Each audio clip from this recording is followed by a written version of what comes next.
What's going on out there? Welcome to All Our Yesterdays, episode 1.8. Today we have Kevin along, who's producing the show, pushing buttons. Hopefully he doesn't push your buttons. We got Chris Byrne along. There he is. How are you guys? Showed up today. Yep. And we got Robert Patterson. Hello. And Robert, why don't you tell us who we have on the show today? All right, we have Mike Pingel with us today, and I actually met him a few years ago. We both happened to be on the Warner Brothers Ranch, a Scarecrow Mrs. King kind of fan club was having, and so that's where we had first met. But since that time, we've interacted a few times. I usually see him at the Hollywood show, and he has quite a collection, a lot of it focused on Charlie's Angels. But I won't spoil anything because I want to hear him talk about all of that and all of his experiences. So please welcome Mike. Hello, everyone. Welcome. Thanks for welcome. I'm on your show. Welcome. Thank you for having me. I'm always on my show, welcoming guests to my show. How is everybody? So you just mentioned you have your own show. What's you want to tell people about your show? Absolutely. I have a show called Collector's Haven that I talk to other collectors who collect memorabilia, and so it's a show that we just talk about spending all our money basically and buying crap that our parents don't understand. So there, but brings us joy. I guess it does. Yeah. Where can people go to see that? Collectors Haven TV.com, I believe, or Collectors Haven / I don't really know. I wasn't expecting to get. I should know these things, right? Or I have Instagram, I have Facebook, and there's a YouTube channel. Just search Collector's Haven and even if you go to Mike, go to your website and it's all right there. MikePingel.com, yeah, it's there too. It's everywhere. I'm everywhere. I'm filtering. I'm going everywhere in the world. Yes, nice.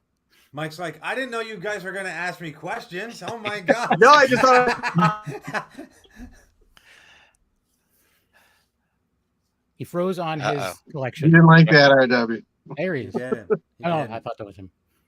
Whamp. Technical difficulties. That's the fun of the pandemic. That's what we've all. And live. Yeah, that's the fun of being live. Well, that's something that's, come up a lot more because people aren't getting together as much, But at the same time, too, we get to talk to people. It's just me, guys. It's just me. All right. All right, there he is. It's just from me. So, Robert mentioned you're a huge Charlie's Angels fan, which I obviously knew before getting you on here. So, how did that all started? How did that all start, and why?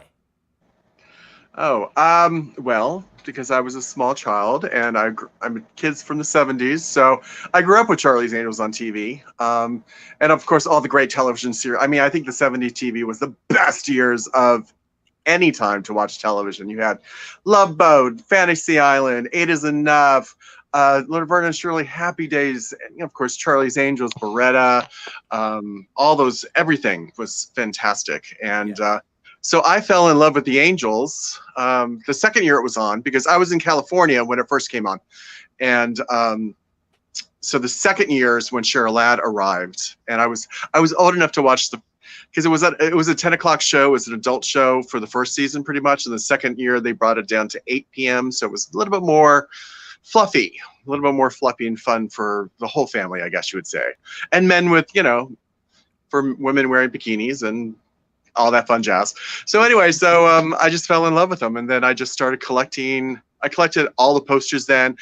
I wanted the dolls. My parents said, no, you can't have dolls. You're a young kid, boy. So I had dolls and the cars and posters, and my mom would write the checks for, the $3 magazines in the behind on the Rona Bear things or wherever I was, Teen Beats or whatever I was getting. So they were nicely supportive. And that just turned into collecting, becoming a huge fan. All through college, I had everything on a VHS tape. And then when I got to LA, I started Angelic Heaven, the newsletter for Charlie's Angels fans. And then I did charliesangels.com. But then I just started exploding with buying Charlie's Angels stuff through Toy Shop. And then, of course, later on the internet with eBay, which is the most evil thing ever made. It's very evil. It's evil, but it's also fantastic. Like there's so many things that like I just can't find anywhere, and it's like, oh, there's like a dozen of them on eBay right now. Like, yeah, it's still too much money, but it's there. Yeah, I can see it. Find it. Yeah. I was the highest bid on something this past week. It was a rare Charolade 45 from Japan. I was the highest bidder for $4.99 for 7 days. And of course, in the last 4 seconds, it went for $132. I was like, "Oh Jesus!" That was you that I was bidding against. I did not buy it. No. I had rent, so I didn't purchase it. So, yeah, but the good thing about eBay, you said there's many.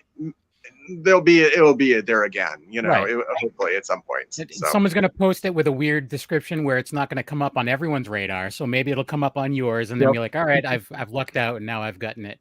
For $10. And always buy when you see it buy it now at a good price. You always should do it. Don't wait another second. Yeah, if it says like accepting like offers or like whatever, I hit watch, and within like 20 minutes I usually get like, hey, I'll give it to you for like $20 off. I'm like, all right, sold. Yeah. eBay's Mike, great. I feel like you should do save a search for Charlie's Angles or something for the people that don't know how to spell. Sorry, I have done that many times. I write angles all the time. I mean, Charles Angels. Yeah. Yes. Yeah, the Angles is a good one because there's like right now there's probably like 600 misspelled angles in there, and you can find some gems. But now everybody knows about it, and everybody's going to do it. Thanks. Well. Yeah, I like Mike. I'm like, the spot. I know. If our parents would have just bought all this stuff when we wanted it as a child, we wouldn't have this issue. So right, right. Or we make a a time warp thing that we can go back and actually put it in some place or bring it back. One of the two. That's exactly what I was going to say. Like as opposed to like destroying it as a child because you're just getting way too rough with your A-Team van or something, And there's a lot of stuff. I'm like, crap! If I just wasn't such a punk kid. I didn't blow that up. I'd still have my Cobra hiss. Yeah. If you knew then what we know now, you would have been like, I need 2 of these for Christmas. I need 2 of these for my birthday. I need 2 of these for this. And you play with one and you seal that other one up somewhere in a box and we'd all be rich right now. But yeah, I think if time travel were possible, we'd all go back, get a storage unit, fill the thing up with 70 stuff, go back to the future, and we'd be instant millionaires. That's true. That's true. But somehow other people did that. I don't know who did that, but it's amazing. Sometimes you go on, I'm like, how is there 17 of the same thing that's in perfect condition? Are they making it? Who found it in what closet in New Jersey? Okay, that's all I want to know. Right. But then have you ever seen those things? It's like, just was cleaning out my great-grandfather's barn today, and it's like, why did your great-grandfather have 47 of these? Like, and how did no one know about this up until now? And how do they stay in perfect condition in a barn? Like they're really not waterlogged, no nothing. And I'm like, why didn't I buy that property? But you mentioned Love Boat, and I don't want to get off Charlie's Angels, but that was my show in the 70s. And I'm actually in October of this year, which was supposed to be February of this year. I'm going on this Love Boat reunion cruise, so that's going to be wicked fun. Everybody's going to be there except for obviously Gavin McLeod, who passed away. He had passed away in November, and they were doing this cruise in February to honor him on his birthday, and then one of the cast members had a conflicting schedule, so they had to push it to October 22nd or whatever. But yeah, I grew up, and I wasn't like glued to the TV for Charlie's Angels. I was probably watching something else when that was on or whatever, but I do remember, the little box on the desk. This is Charlie, and I collected the Charlie's Angels cards, which I'm sure you have like 15 complete sets of or whatever, but I have like scattered ones or whatever, but yeah. They did a crossover, didn't they? Oh, yes, they did. The Charlie's Angels, what was it called? Love Boat Angels. Yes, It was for season 4 with Shelley Hack. And the opening scene's like 15 minutes of them taking a piece of, like, it's a big, huge box off the Love Boat. I'm like, why is it taking 15 minutes? I mean, in the syndicated one, they cut that. But, I mean, in the regular I was like, this is taking forever, folks. Yeah. But, yeah, that was with Shelley Hack when she came on. Gotcha. Yeah, now, that was fun. Yeah, so now you've also been fortunate enough that obviously you had your love of Charlie's Angels, but it also turned into a friendship and working relationship with some of them as well. How did that all begin? Well, when you're fighting against restraining orders every day, with the actresses, They give up. Yeah. Yeah, they give in. They go, okay, we'll be friends with you. No, I think what really happened is when I started with Angelic Heaven, the newsletter, which was basically it was a fanzine that updated fans what was going on with Charlie's Angels, with the actresses, what they're doing currently at the time, and little retro stuff. And Sony at that point, who owns the property, was still doing some Charlie's Angels T-shirts, or like something like this. This is a newer one, but they were making collectibles, and so I was letting everybody know what was going on. And basically, I did it selfishly because I wanted to see what was happening with the Angels, and I wanted to see it first and get free product and that kind of stuff. But with that, I sent it to all the Angels managers, and they always would send me, not always, but most of the time, 99% of the time, they would send me what's going on, when they would be on TV. So I would let people know. And then when it went on the internet, I was getting so many people. Yahoo.com picked it as the site of the day. So it blew me off my server 3 months after I was online. So, and then I started doing interviews, and that's how I got to, talking to their publicists and their managers, and them getting a little bit at ease with me. And then I was on television talking about it. So, my first experience meeting one of the Angels was Cheryl Ladd, which is and will always be my favorite Angel. I met her at a book signing for her book, A Netty Little Windship, down in Long Beach, I think, someplace down there. And I was nervous. Oh my gosh. I was like, is there a bar here in Barnes & Noble? Because I need something before I, there is Cheryl Ladd, the little 8-year-old boy in me is going, oh my goodness, I can't talk to her. I want to talk to her. No, I don't want to talk to her. And finally I said, just buck up. Come on, you're here. Go do it. And so I went and talked to Cheryl. Was there with her husband Brian, and we chatted for like an hour. And she gave me her phone number and her fax number, and we just had a grand time. And that's where our friendship started from there. And it just grew and grew and grew with Cheryl. And I like to consider them my second family. And then, of course, the second Angel I met was Tanya Roberts. And with the newsletter, I started doing interviews with the Angels. Cheryl was my first. Tanya was my second, I'm not sure if it was the same thing, but it might have been flipped. And with Tanya, I just met her. She lived in West Hollywood. I met her at the yogurt shop after we did the interview. And then, she invited me to that 70s show later. And then we did an interview with Fox News, not local Fox News, about the show. So that's how it all started, just, living in the same world of they were doing, and not just focused on Charlie's Angels, but focused on their careers and who they are as people. And Jacqueline I walked with Ability First, and Farrah, I was on the chasing Farrah, and then I became her assistant. And we became really close there. We, love her and miss her dearly. And then, of course, that came through Jacqueline, and then Shelley. I was there. We were talking about the Love Boat Angels. They were doing an interview for E, and I was like, please let me go with you, because they had done a whole interview with me. They used my collection. Like, I would love to meet her. So I'm in Shelley's house moving her furniture for her, and talking about, she was talking about, they asked her about Love Boat Angels, and she was like, I don't think I would in Love Boat. And I was like, yeah, Shelley, you were on Love Boat with the Angels on the crossover because Aaron didn't want to spend money for both shows premieres that year. And she was like, you know everything. I'm like, yeah. Stuff that no one cares about, but yes, I know everything. That's pretty awesome. I mean, it's cool. Like, as we're all fans of stuff, so it's cool to not only get to meet who you're a fan of, but you're getting to work with them and stuff like that. So that's becoming friendly with them too. Yeah, it's pretty awesome. Yes, I'm a little jealous. Yes, I know. And the thing is, I mean, everyone says you never want to meet your idols. It's going to be horrible. And every single one of them, and not to be a pun or whatever, but they are angels, period. and they are the sweetest people on earth.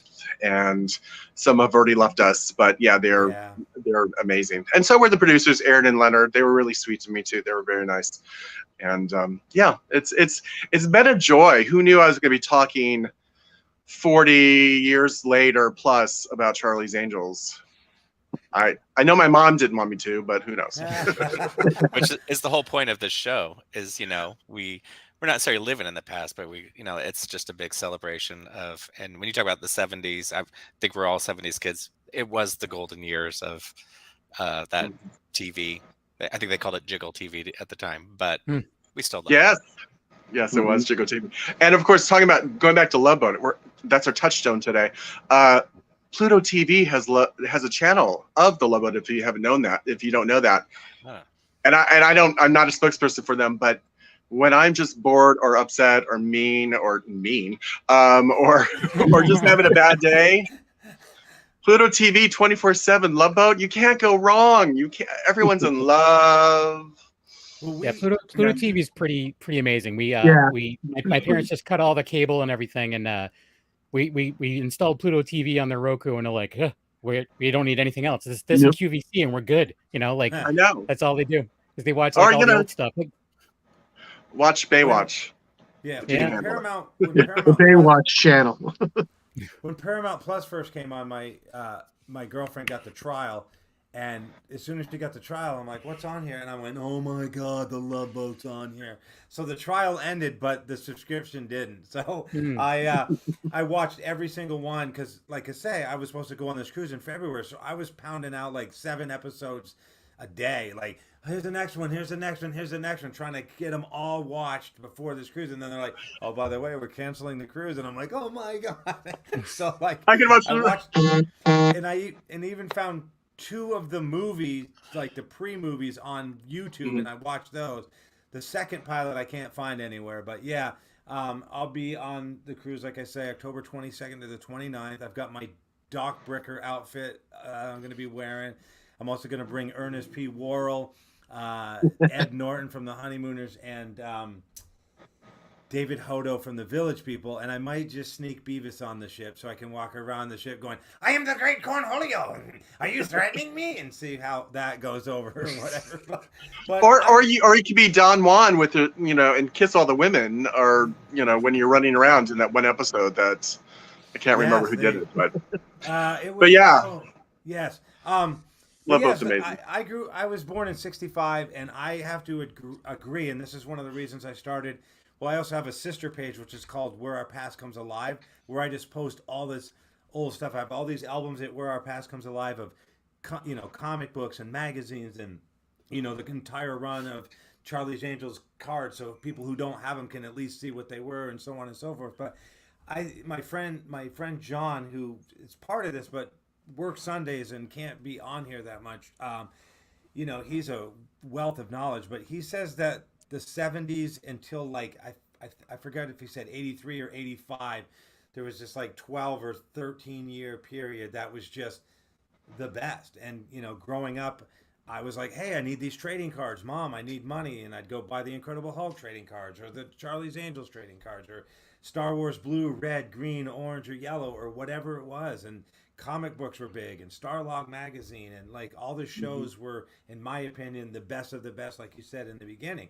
And then at some point, it was like everything changed. MTV stopped showing music videos, and it became like reality TV. And then, oh, that's a great idea. And then everybody became reality TV. And so, yeah, we love the 70s and 80s here on this show. So, yeah, everything. I know. I remember getting my first packet of Charlie's Angels cards. I was a wee, probably 8 years old. We were in San Francisco getting Chinese food, and one of the Chinese little outside, little shop thingies outside, they had them, and I was like, oh my gosh! It changed my life. It changed my life. It did. Now, it did. Since we have the Charlie's Angel expert, I vaguely remember. So obviously, Entertainment Tonight. That was the holy grail of that's the only entertainment show we had, and I used to get up early to record it. And I vaguely remember like an Angels '88. Did they actually make that show, or was that just I remember something. Fever dream? You think it's a fever dream? It could have been, but No, it was happening. It took 2 years for them. It was Angels 88, and then it turned to Angels 89 because they hadn't gotten a script yet. They did get the cast. Tia Leone was one of the actresses going to be on it. From my understanding, they never finished a script and they never filmed anything. That's I mean, I would love to see. I've just seen photos of them doing publicity shots, and I mean, even then, I mean, they were on magazine covers, and they didn't even do the show. So, which is, you know, a power of what the show is about and what Charlie's Angels is. So, That is, you had meetings with David Doyle, if I'm remembering his name right. Is that what his name was? Yes. Okay. Now, did you get to meet him as well? No. Well, that's. No, he passed away the week before I was supposed to interview him.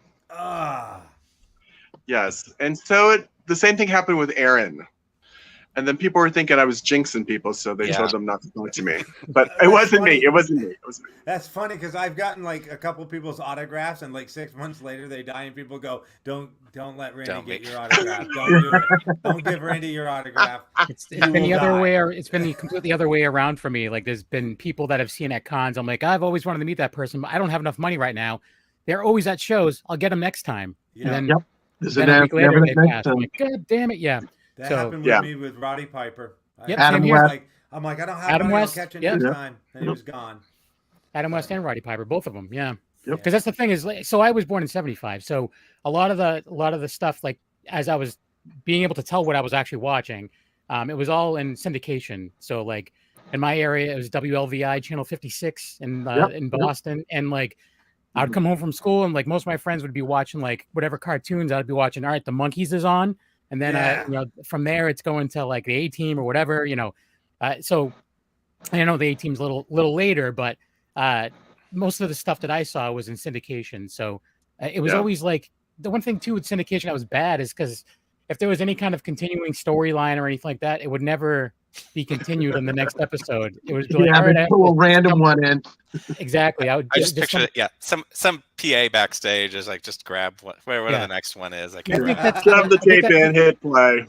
That may be like one of the negatives with things like Pluto TV and like Tubi and stuff like that, is that they don't necessarily show the episodes in order.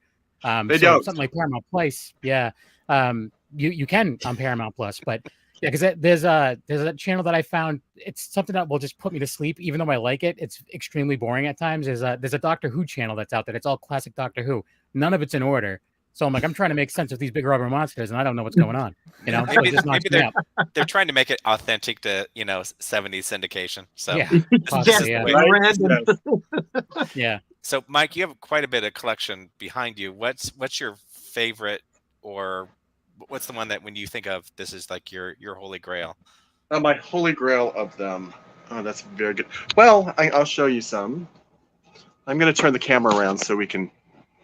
Can I turn the camera around? You should be able to. Around. You probably turn it sideways.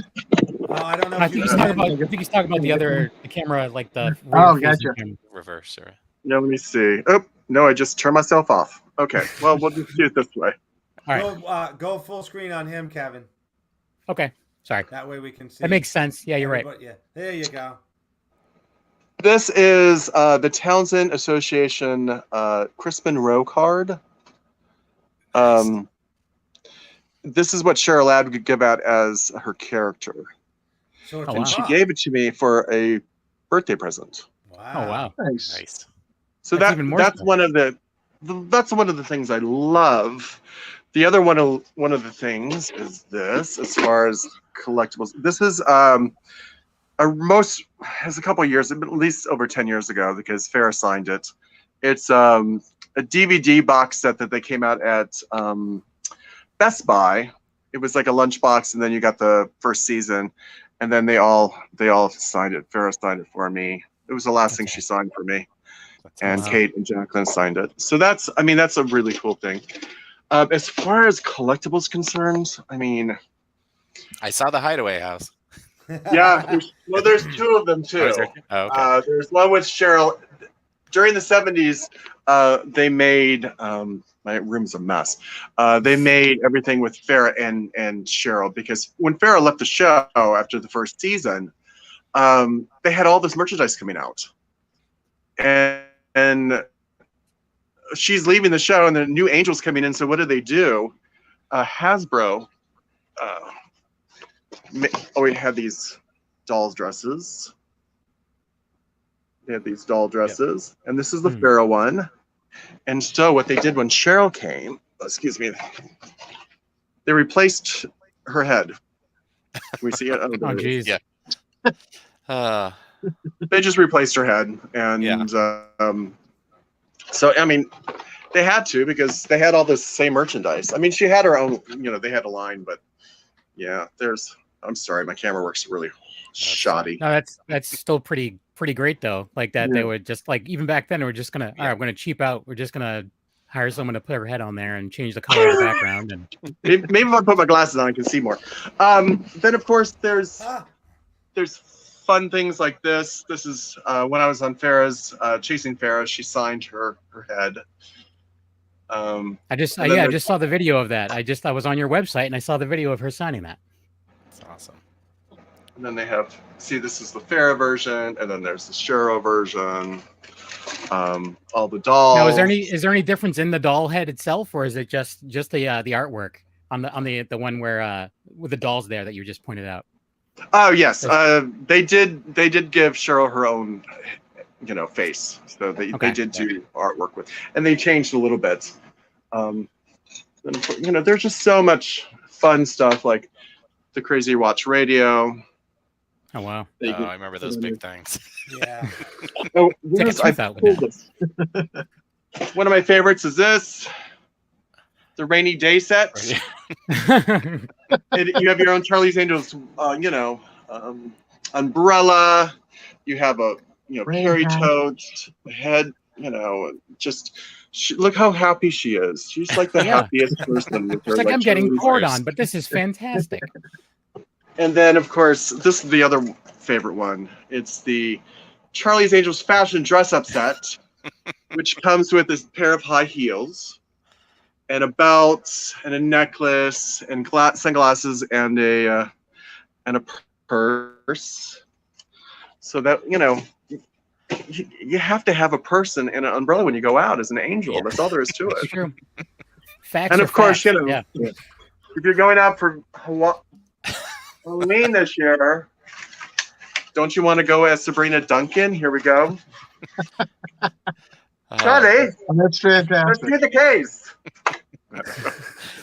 Strangers Part 3 is what I see that. Oh yeah. Now, do you still have the pinball machine, Mike?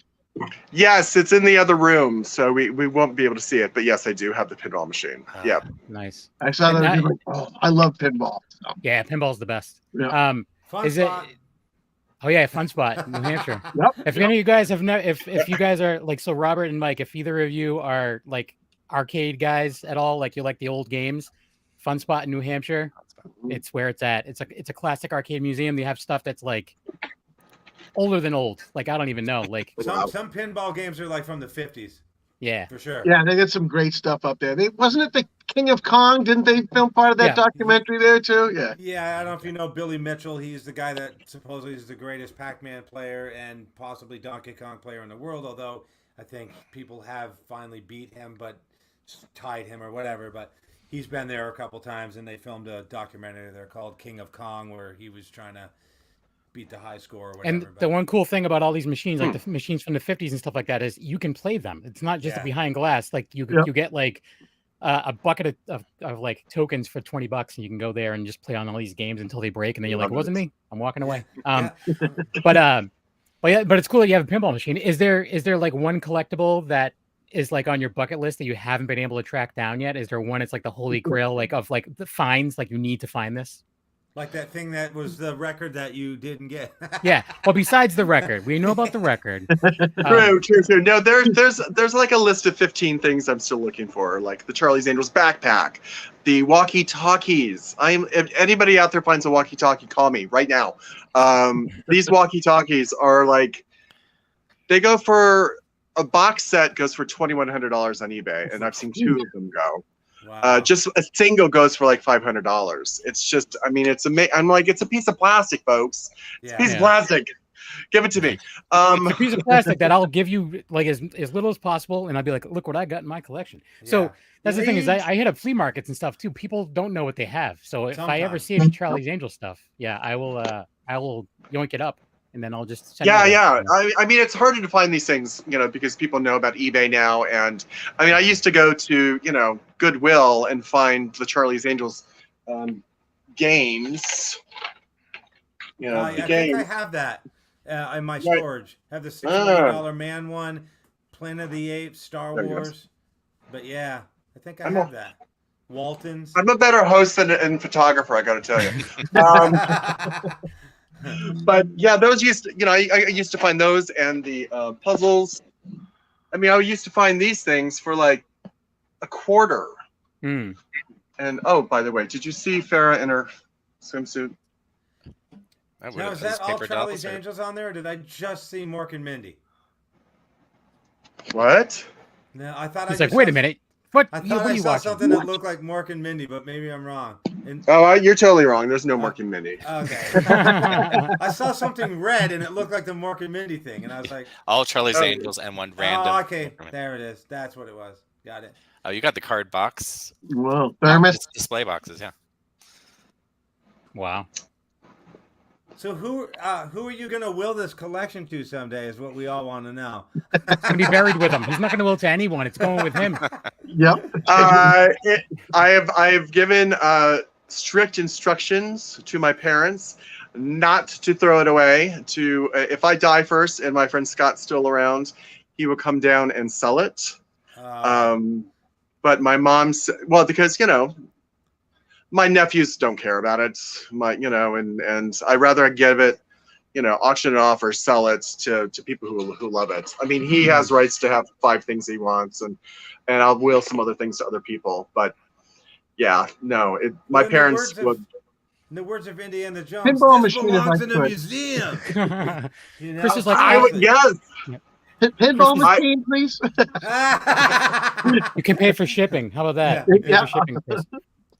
I have done one museum exhibit here in LA. That museum's now closed, and I was trying to get another one here at the Hollywood Museum, but they don't seem to want to showcase my stuff. So, well, their loss. Yep. I mean, right. It's weird, like people love to come see it. So we went to my girlfriend and I went to a garlic fest yesterday, and on the way back, we saw this little roadside thing that we'd never seen before, and it said maple syrup or maple museum or whatever. And I'm like, okay, people will go pay to see a maple syrup or whatever museum. What about people like you who have a Charlie's Angels collection, or this guy over here has a Star Wars collection, and this guy has the biggest Star Trek collection in the world or whatever? Why wouldn't a museum want to put all that retro stuff, 70s and 80s, in one place where everybody can enjoy it and walk through and go, wow, I don't remember that Charlie's Angels mug at all. That's the wicked cool. Oh my God, here's the glasses Burger King release for Empire Strikes Back. Yeah. Wow, I never knew that Star Trek item existed. Why wouldn't somebody in this world want a place like that just has? Because they're not smart. All you have to do is go to a Comic-Con and be like, look at all these people that paid money to come into a place. These people want to see some old cool stuff. Yep. Yeah. I at the Hollywood show in Los Angeles, I did a museum, basically a meet and greet, and I brought all my stuff down there, and it was all the donations went to Child Help USA, which Cheryl Ladd is one of the ambassadors for. So we raised a bunch of money for childhood, but people would come in and they would just spend hours just taking pictures and looking around, and I'm like, please don't touch and don't take. But Right. Yeah. But it's just You should open your own museum. You should do your own museum. Yeah. yes. I mean, it's a shame because you just said strict instructions to sell everything. How long have you been doing this? 30 years, 35, 40 years or whatever? And it's like, Mike passed away and we sold off his stuff. And it just seems like that's not the right answer. Like the passion and the collecting and like tracking all this stuff down just to go, I'm gone, sell it. Like that just seems. Well, I can't take it with me. No, I know that, but like, and I'm not saying give it to somebody I would because love to. then, you know, but like it's got to be a museum or some place that someone else can, you know, enjoy all that stuff or whatever, you know. I mean, I have all this stuff that I've collected, you know, for the past however long, and I have two daughters who are 24 and 19, and they're probably going to be like, I don't want this stuff, and they're just going to throw it out. And I've got an autograph collection and just, you know, all this other stuff, and they're going to be like, we don't want this, you know. And I'm like, but that's why there's instructions to sell it, so they can all go on a vacation to celebrate me. There you go. But my wife just wants me to sell everything now. She's just like, I'm not going to wait for you to go. She's like, so does my mom. So does my mom. Wow. My mom. Yes. She's like, oh, you need new glasses? Sell all the shit on your wall. I'm like, no. I'll just you need to pay rent. Yeah, but I get it. You want it to go to a good place or somebody that's going to appreciate it versus because a lot of that stuff, once it's gone, it's gone. Yeah. As we know. And, you know, and you want other people to enjoy it. I mean, before the pandemic, people would come in town and like, can I come see the collection? I'm like, yeah, I don't care. Come on in. As long as, you know, you don't care how dirty my house is, depending what, you know, if I'm in production doing something. But I just love showing it. And that's why, you know, honestly, that's why I started charliesangels.com and doing because I love to share stuff.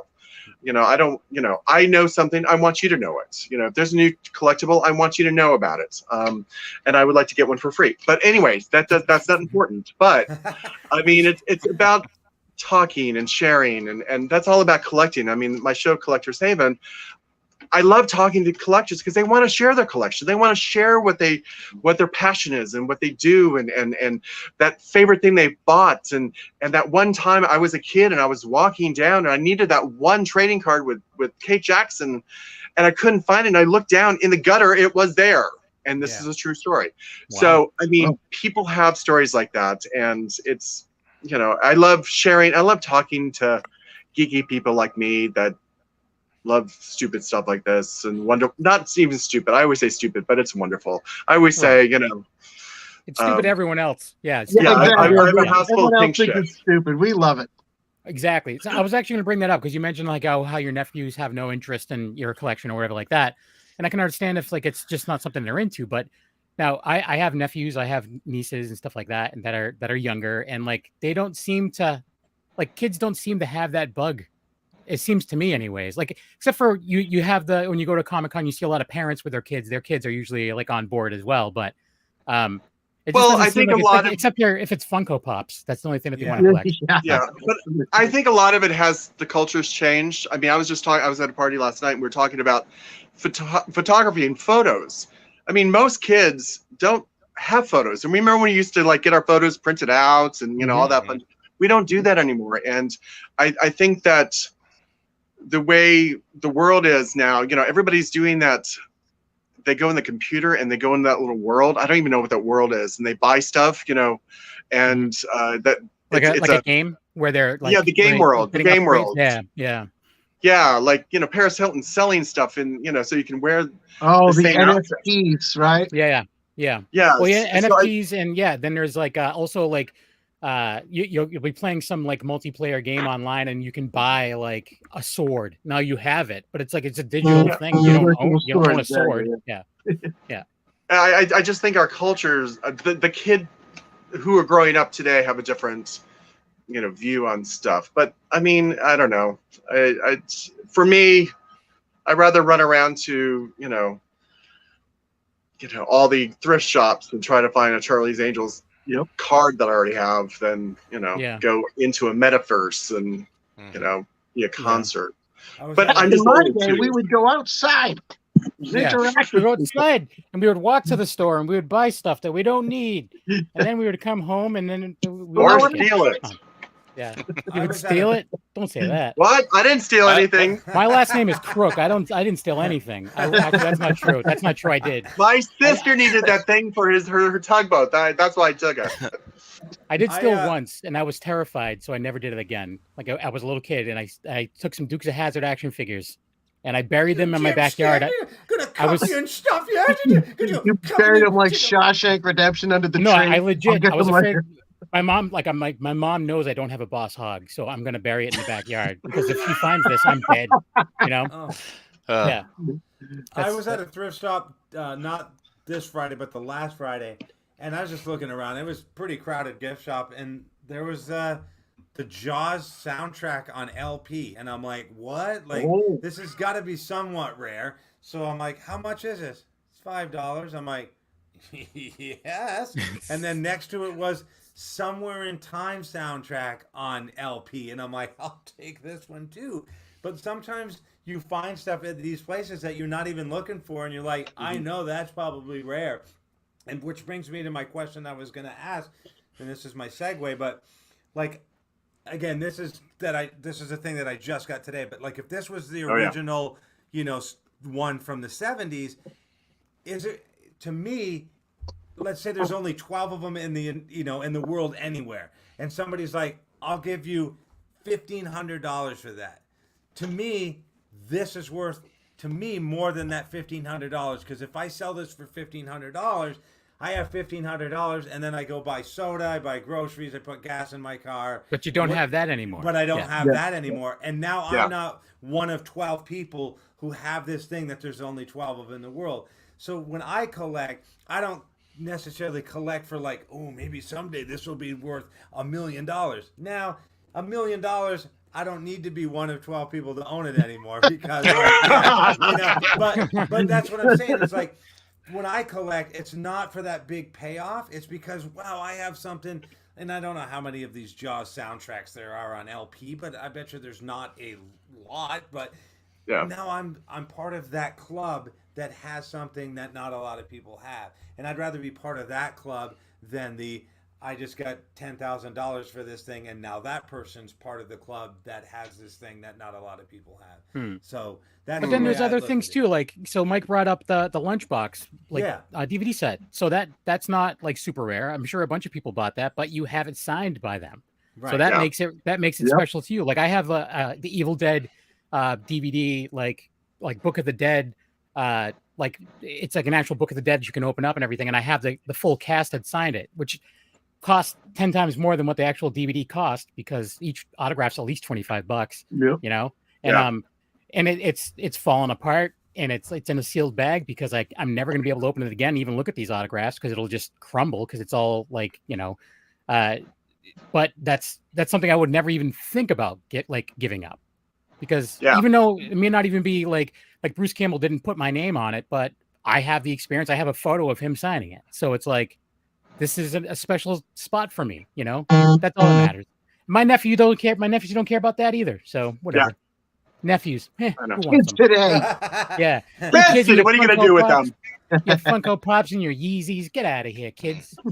If I never see another Funko Pop in my life, I will be. I have some that are worth money. My girlfriend's sons look, right you're here. all bringing them out. So I have a wall in my daughter's room of Funko Pops. If it falls over, being buried by Funkos. I didn't realize they made a Farrah one, or was that made special? No, they made this 2 years ago. Came out in the pandemic. There are some that are actually worth some money that I've collected over the years, and it's when it cuts to something where like, oh, they're releasing a special edition of this or whatever that I really want, I have been selling them.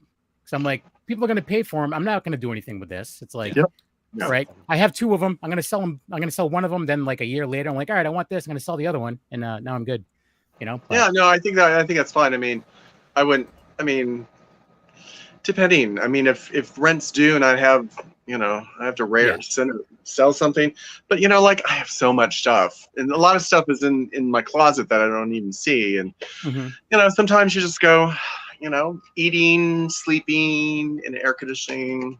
That Farrah poster can go, but most of my stuff is and I'm not one to buy duplicates either. Because a lot of times now it's really expensive to even get a duplicate of something, because of eBay, and I mean, it's hard to find, because in eBay, I for some reason, my main thing right now is like, where did these people get all this money? Because people are paying hundreds of dollars for a negative, and I'm like, really? Yeah, they have more cash than I do. I'm a huge Xanadu fan, and this was before Olivia passed away. And I don't know if they had the Xanadu letters, the neon letters were in the back of where Gene Kelly, at the very end and so forth. I'm like, I really want those, and I had my top price, which I thought was pretty high.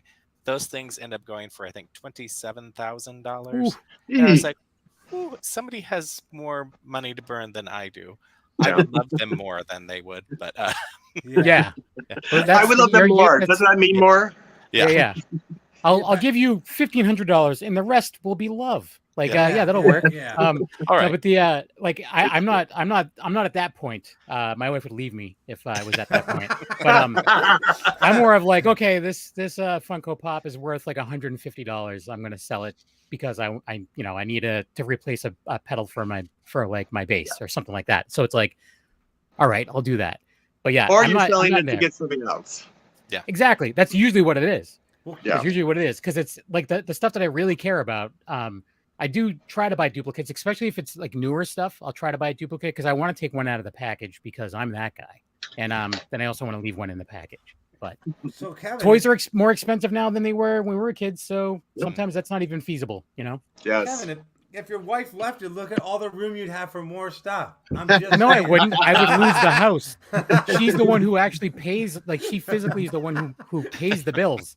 I give her the money to do it, but I'd be like, I forgot how to pay things. I forgot how to pay bills. The only Funko Pop I have that I paid, and I would say way too much money for, and it wasn't even that much, but is the Snake Plisskens, because supposedly they only made 1,000 Snake Plissken Funko Pops. And I cosplay as Snake Plissken, and I love Kurt Russell, and I'm like, I gotta have it. And they're up in the $250 range for one, and I'm like, no, that's crazy. So I found one less than $250, so that's all I'm saying. And so I have that one. And again, if it really is, there's only 1,000 of those in the world, and I thought that's what I heard. Then I'm one of 1,000 people out of 8.6 billion people or whatever that have. And you're special. Yeah. And you're special. I am special, but not because I have that Funko Pop. I'm just special because you're special anyway. Yeah. If joy. My question about that Funko Pop, is it the New York or LA movie? New York, yeah. Not the LA movie. Oof. Yeah. I try to Escape from LA every once in a while. I'll try to, and they're like, no, I'll give it a shot. Nope. Yeah. One of the things I've been seeing around, like there's a pretty large collectibles store in my area. It's like the largest one in New England, and like you go in there, and their prices are usually lesser than what they're going for on eBay because they have so much stuff. They're just looking to get rid of it. Wow. So a lot of times I'm just like, is this like there was like a Max Effects Freddy Krueger set that was going for like $85, and he had it for $35, and I'm like, is this 3 supposed to be an 8? I don't want to like rip you guys off because I've been buying from them forever, so I'm like, I'm not going to be that guy. I'm like, no, that's right, we need to get rid of it. I'm like, all right, sitting up there on the shelf, I'm never going to get rid of it. It's cool. So send me a link to the store so I can go. I'll just come to Worcester and we'll go. They don't have it. Just come down to Worcester. Perfect. We'll go. And yeah, people with money. I don't like this cruise I'm going on in October. I'm in like 3 or 4 different Love Boat groups, and they're all about this cruise. And people will be like, "Yeah, I just got back from Alaska and just booked my, freaking Caribbean cruise for 2 months from now. Can't wait for this Love Boat cruise. And then 4 months from now, I'm going to this place." And I'm like, wow, I wish I had that kind of money where I'm just going on a cruise every 2 months. And I'm like, and then people are like, yeah, I just bought the entire spa package and every excursion known to man. I'm like, I'll be lucky if I can afford like a French fry. You'll be tap dancing outside the buffet to it's try insane. to And get people are like, what excursions have you booked? And I'm like, the get on the ship and entertain people for free with my sleeping on the deck. Home. Yeah, sleeping on the deck because I can't get a room. You spend money on what makes you happy. And, exactly. Yeah. And Mike, you've been to the Hollywood show, and I feel like I see people drops. I don't know how much money. I mean, it gets expensive. Yeah. But I was like, oh, I have second thoughts. I'm like, do I want to spend another $50 or $100? The prices sometimes get a little outrageous, but you're paying for experiences that you will never have, and if it makes you happy, you just do it. Yeah. Exactly. Yeah, because you only live once. You're gonna regret it. When you get older, you're gonna regret it. Yeah, I've gone to cons where like. And I've been to a couple of those on the other. Oh God. Go ahead. Sorry, go ahead, Mike. No, go. Oh, sorry. I've been on both sides there. Thank you. I'll go ahead. I've been on both sides. I've been on the buyer side, and I've been on the seller side with Tanya and Cheryl and Charlene Tilton, and so it's and the celebrities want to have everyone have a great time there, but they're all there to make money because a lot of them don't have residuals coming in at all. And that's, a lot of them only had one television show they were on that they're known for. So, I mean, it's beautiful that fans are there. And I mean, Tanya loved that there would be a line of people waiting for, and and everyone had asked questions, and every celebrity I've ever sat with has just enjoyed talking to the fans. But on the other side, I'm like, you want how much for what? And but people do drop a lot of money there. Yeah. Yeah. So I just go ahead. I was going to say, before we wrap things up, I had a question about the movies, but yeah, go ahead, RW. Okay, I was just going to say, been to Super Mega Fest, let's say, which is a con in Massachusetts for those of you who don't know, and I see people go in there and they not only get the autograph of, let's say, Burt Reynolds, but they get the photo op with Burt Reynolds. They not only get the autograph of Stan Lee, they get the photo op with Stan Lee. They not only get and you see where I'm going with this, and there's like 40 celebrities there, and they get everybody's autograph and photo op, and I'm like, dude, that's like $100 a piece for each of those things. That's like you just dropped like $3K. Yeah. Like, how did you drop $3K? But also, RW, we go to a lot more cons than they probably do. This is probably like a 1 in every 10 year, or maybe there was specific guests there that were like, all right, I'm finally going to bite the bullet and do this, because and like when Burt Reynolds was there, he was in rough shape, and it was shortly after that he passed. That opportunity's gone. I didn't have money that day, but I did it anyways, and I'm glad that I did. Same thing with Adam West. I didn't have the money, but my dad, who God rest his soul, died in 2005, said, we used to watch his show together. This is important to us. You need to do it. And I'm like, okay, Dad, I just don't have a lot of money. He's like, trust me. And I'm like, okay. So I did it. And then Adam West passed away. But the last thing I'll say, because Kevin's got his thing, is probably in my collection, I've got a lot of cool things. Like I met Art Carney, and he signed a book for me, and he dated it November 9th, 97. And then Art Carney died November 9th, 2003. So it's like this 6-month, like it's the freakiest one. And then recently, before probably like 9 months ago or 6 months ago or whatever, before Ruth Buzzy got really sick, I sent her some stuff to sign, and she signed all my stuff, but she also sent me her residual check from Disney that was $1.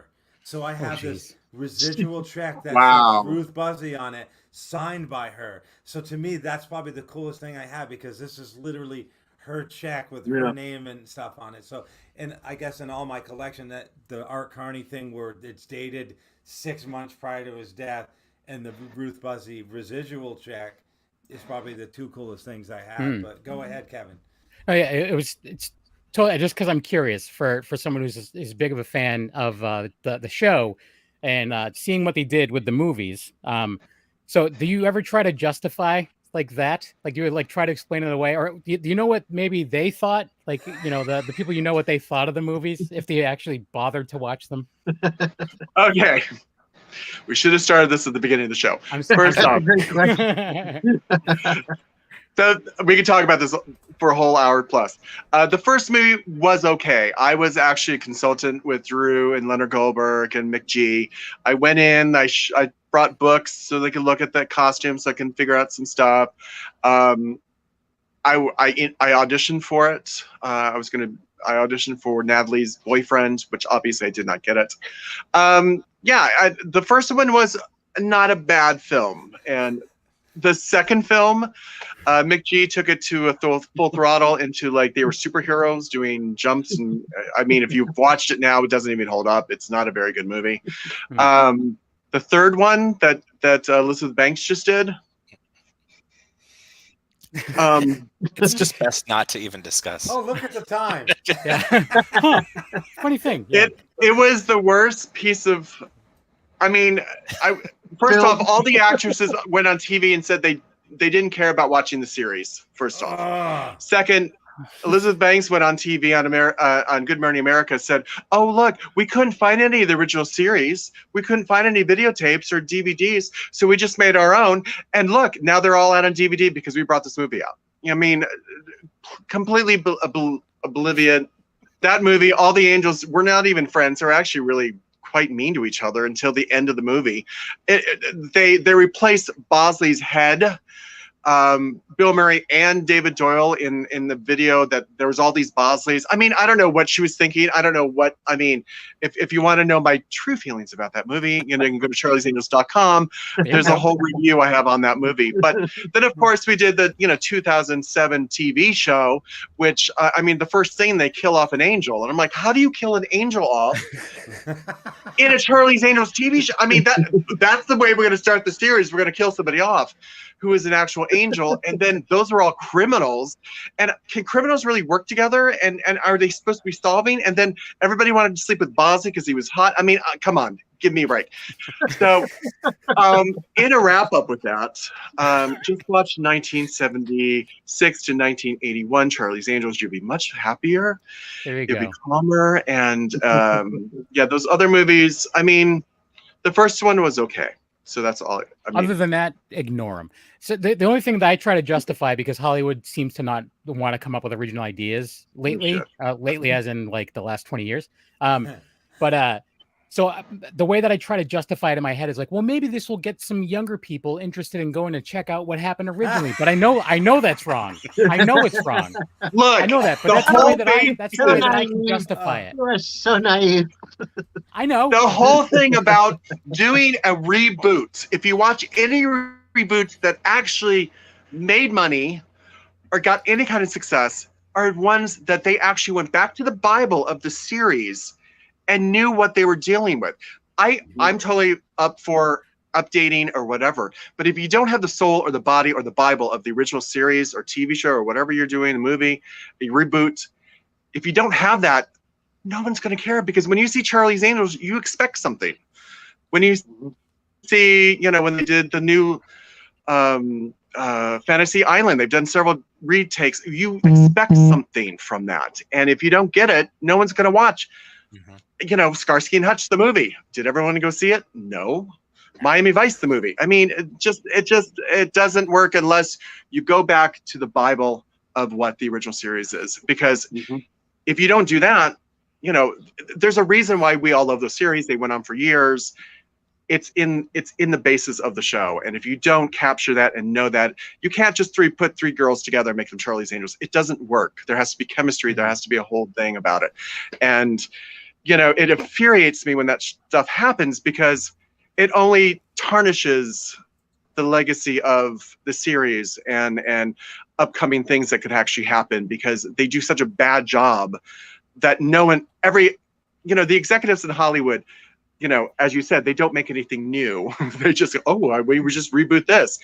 Yeah, then they won't even touch it again. Yeah. When your movie only makes $17 million and it costs over $100 million to make, they're not going to touch Charlie's Angels again. They're just not. They're not going to do it. Or when a TV series happened and they only made 8 episodes and ran for 7. Giuseppe, you're a little bit late. He's in Italy, so I'll accept it. But yeah, we have about a minute and a half left of the show. So what's up, Giuseppe? Thanks for watching. Thanks for watching. Thank you. Thanks for coming. Yeah. Sorry, I'm very passionate about that. I'm sorry. You're right. I should have brought it up a long time ago. I apologize. It's been on my mind for about half hour. So we bring this. But I love what Drew has tried to do. With the first movie, it's great. But and Cameron was great, and so was Lucy. And then of course, the whole thing with Bill and Lucy and Bernie Mac coming. Just all that stuff. But it's I just would love a Charlie's Angels movie that actually would be amazing.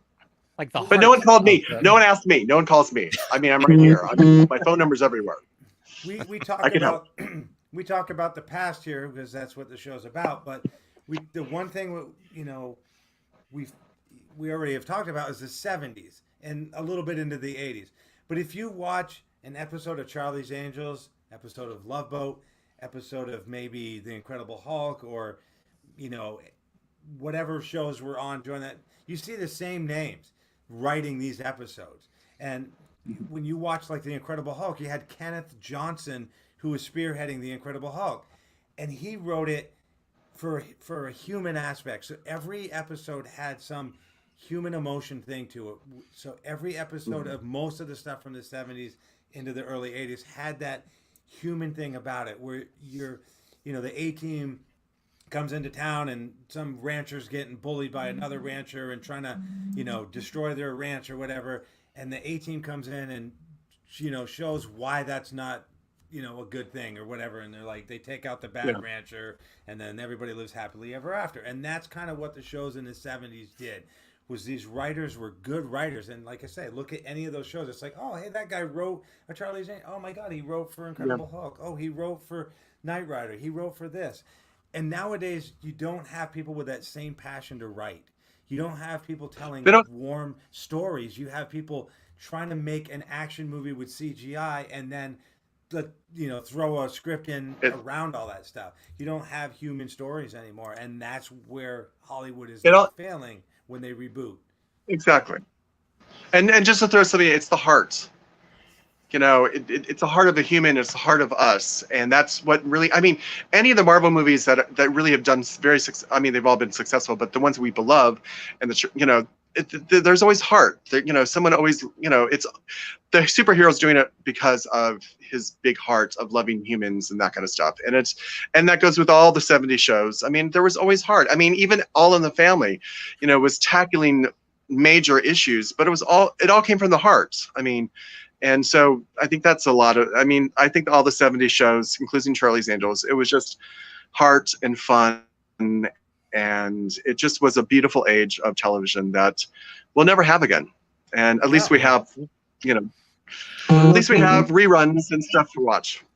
Yeah, Pluto Roku TV and all those other ones that, are showing all this retro stuff. But yeah, that's what's missing when somebody's like, let's remake Chips. Chips had heart. It was about these two, motorcycle cops that were out to help people and, rescue people in a car accident or whatever it is. But no, let's turn it into this really ridiculous comedy thing and not get anybody take it seriously. So that's what's missing today is heart. And nobody puts heart into their stuff. They just want to, I don't know. I don't know why they want to poke fun of a show like Chips and make it not Chips. I don't know. Yeah, those car crashes were awesome on Chips. Every week there was a major car accident on Chips. Yeah, but yeah. You want to talk about car accidents? 18. Have you lived in LA? It happens every day. 18. Dukes of Hazzard. How many times did he use that same ramp? They just used one ramp where everyone just flipped over sideways. Look, that was just male exploitation. If you ever watch the show, those boys take off their shirt more than anybody in that show. They were getting out of the car, taking their shirt off. I was like, why are you taking your shirt off? They're going into the restaurant. They're taking their shirt off. I was like, no wonder I love the show. I'll take a bacon double cheeseburger. Yeah, that's the reason. Little known fact, that's the reason why they put the no shirt, no shoes, no service thing is because of the Duke boys. There you go. They ruined it for everybody. And I wanted to touch really quick, but I know we're pressed for time here or whatever, but the other thing is missing, and somebody posted it today on Facebook. Not that I didn't know that it didn't exist, but Saturday morning cartoons. You get up every Saturday to watch TV, and that's gone. So now you can just watch cartoons whenever you want, but it's not as special. It was like 6 a.m. I got my cereal, and I get to watch, Hong Kong Phooey, and the Harlem Globetrotters or whatever was on, and now it's Trevor Jaw. Yeah. Exactly. Yep.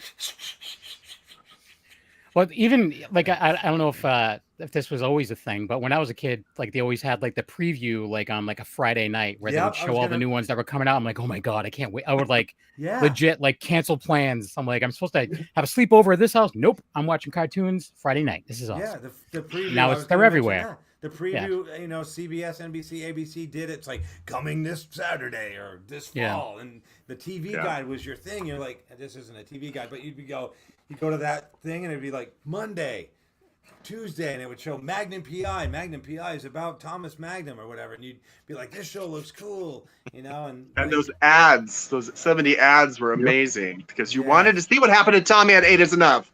Yeah. What happened? Are the girls really hookers? I want to know. Tonight on Charlie's Angels. Is everybody going to be okay at the end? Who knows? But I do remember circling the TV guide and then remember they have an R next to it for rerun. You're like, I'm still gonna watch it, but yeah. But you're like, wait, that's the one I didn't see because I was at Peter's house. Yeah. Well, during the summer, everything was a run for the most part. Yeah. So now it's every 3 months is a new show popping up. Yeah. Oh, yeah, with 8 episodes, which is a full season. Don't get me started there. I've had this debate. I'm like, what happened to 23 What happened to 24 episodes? Episodes. 23 episodes per season. And they're like, well, it's because these episodes are now an hour longer and their production value is the same as a movie. And I'm like, now they're like multi-million-dollar episodes for no reason at all. Yeah. Like whatever. But anywho, so Mike, where can people go to check out all of your stuff and check out your show and what have you, and your everything? You have a lot of stuff on your website. That's what I'm getting to. I do have a lot of stuff, and of course, my new book on Betty White is out. So I have a bunch of books. I have websites. MikePingel.com is basically the hub. You can go to everything. Mike Pingel at all the social media. Charlie's Angels on Facebook is the best place to get all the most information. But Charlie'sAngels.com for any Charlie's Angels. I just opened up a Instagram for my Charlie's Angels collection, which is coming along. I haven't, social media is a little faster than I work, but I'm getting there. And then, of course, Collector's Haven. You can just go to my Facebook page, and I'll link you up to there. It's on Facebook. It's Charlie's Angels, or I'm sorry, Collector's Haven TV.com, I think, or some. I'm not really sure. I'm really horrible. I should know these things. As I said, I'm better as a host than a promoter. But if you just go to your website, all the links are there, so you can just go there. And if you go onto your Instagram, there's a link tree where you click on that, and it's all the links are there as well. Oh, there is a link tree. Wow. See, I was poking around. I friended you. Thank you. Yeah. Now, does anyone else have anywhere else? So, Robert, where can people go to check out what you have going on? So setjetter.com, all my kind of filming locations website. And like I said, that's where we met Mike. Mike, I think you were at the ranch for... I know Scarecrow and Mrs. King was kind of the group I was included with. Yes, I was there. Were you there when I got everybody signed photos from Kate? Yes. So thank you for that. Yes. So, but yeah. So I didn't get one. Sorry. Well, you weren't there. Yeah, you weren't there. Show up, and Mike, I will press. I'm a big fan of. Obviously, I love my horror movies, so I would love for Shelley Hack. I would love 10 minutes just to talk about The Stepfather, which is one of my favorites. Probably one of the greatest kind of thriller movies. And then Cheryl Ladd is one of my favorites. It's probably considered a B movie. Millennium was one of my favorites of hers. So I would press them to eventually maybe come back or try the Hollywood show at some point. Nice. Yeah, I'm trying. Yes, I know Cheryl did Chiller before the pandemic in 2019. She had a great time, and we have been chatting about maybe doing another one soon. Shelley, I don't have that much communication with Shelley, and she had done a couple of those way back in I think 2000. I don't know when, but yeah, she's probably the hardest angel to come out and do stuff. She's moved on to producing, and she just sold her house for $13 million. I was it 13 or 11? I can't remember, but I was like, congratulations. Either one is great. Yeah, either one is fantastic. Yeah. $2 million here. So, hopefully she'll come back out. I would love to see her again. That would be great. I'm just throwing that out there in the universe. So yeah, and RW, the reason you didn't get that signed photo because everyone knows that you're a Hardcastle and McCormick guy, more so than a Scarecrow Mrs. King. Actually, everyone knows that. Believe it or not, I never watched Hardcastle and McCormick. Heart to Heart. Heart to Heart. This is my boss. My mom watched all those, and I would I would sit there and watch them with her, and I didn't understand what's going on because I was very young. But what was on at the same time as that then? I don't know. Oh.